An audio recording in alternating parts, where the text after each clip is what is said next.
G4TV, Frosk and Adam Sessler. Remember these two lunatics? Psh, what am I saying? Of course you remember. How could anyone possibly forget? So I'm sorry to bring them back to the forefront of your memory, but this new information that has just come out about G4TV is so damn funny I just couldn't pass it up.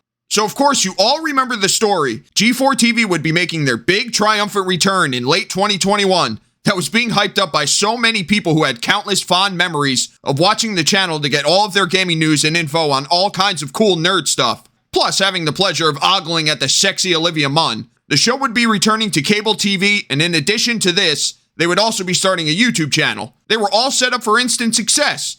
What could possibly go wrong? Well, we all know what happened. Probably one of the biggest and most epic public meltdowns in the history of meltdowns occurred in the form of Frosty Foreskin, aka Frosk, absolutely losing her mind on the audience and telling them not to watch the show anymore because there were a few meanies who told her she wasn't hot. That's what anyone who has a real strong grip on their emotions would do, right? It was utter insanity and so freaking pathetic to witness such an unhinged outburst such as this. But that's just what you can expect to happen when you hire a bunch of psychotic woke activists to be the hosts of your show. And of course, there was also the clapping seal, Adam Sessler, who used to be a pretty cool guy on the show back in the day who actually knew his shit. But in more recent years, his brain has been melted by the woke virus, and now he's just an angry, bitter, tiny little man who would routinely rage out on fans on Twitter, telling those with different opinions to drink piss or flat out wishing death on them.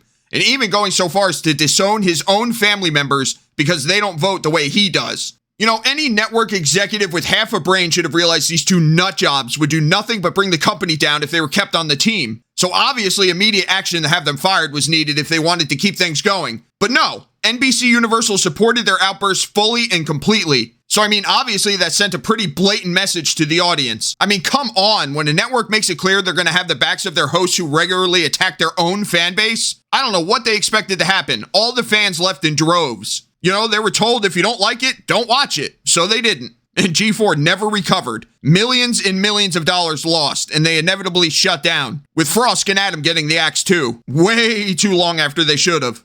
What an absolute disaster all of that was. But now with this new information that has come out from Nielsen, it turns out they were in an even more abysmal state than we thought at the time. And even though this may be beating a dead horse, it needs to be made clear to these studios that hiring woke activists will bring you nothing but misery and financial woes. Check this shit out. Nielsen numbers confirm Comcast's failed G4 revival was the lowest watched television network of 2022. Yup, you heard that right. They were the lowest watched cable network of 2022 out of them all. They say the numbers don't lie, and according to the year-end television ratings report from Nielsen, Comcast's quickly shuttered attempt at reviving G4 was, unsurprisingly, an abysmal failure in terms of viewership. That's no hyperbole either. As per an overview of the metric analysis agency's findings shared by IndieWire, G4 had the worst primetime audience numbers of all 126 standard cable channels currently offered to American audiences. How bad was G4 2.0's last place finish? During its brief run from November 2021 to October 2022, the network managed to pull an average of only 1,000 viewers during the period of 8 p.m. to 11 p.m. every Monday through Friday. An average of 1,000 viewers. Holy shit. Seriously, how the hell do you even attain such an infinitesimal amount of average viewers? You know, I think it's safe to say this just proves that G4TV was doomed to fail before the revival was ever even launched. It's definitely apparent that the interest just wasn't there for the network, though there's no way in hell Frosk and Adam should be just let off the hook. Without those two psychopaths constantly attacking the fans, the network possibly could have had at least a slightly better chance of fighting to survive. For comparison, the other network which debuted this year alongside G4, the telenovela dedicated Gala Novelis, oh, for Christ's sake, I have no idea if I'm saying that right, /TL Novelis, came in 114th with 15,000 average viewers.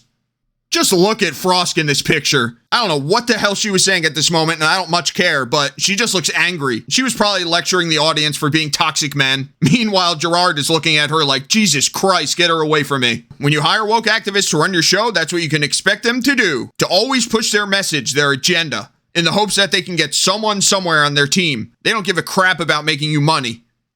Just above G4 in the ratings were the outdoor hunting-oriented network Pursuit Channel, which ranked 125 with 2,000 average primetime viewers. So the second worst channel above G4TV was pulling in double the viewers they were.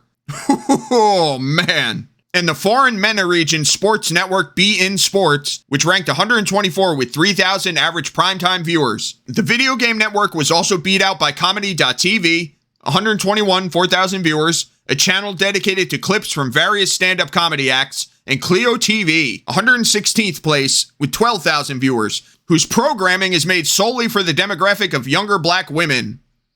To put G4's disastrous performance into further perspective, the top 3 most watched cable networks were MSNBC, fuck that channel, ESPN, fuck that channel, and Fox News.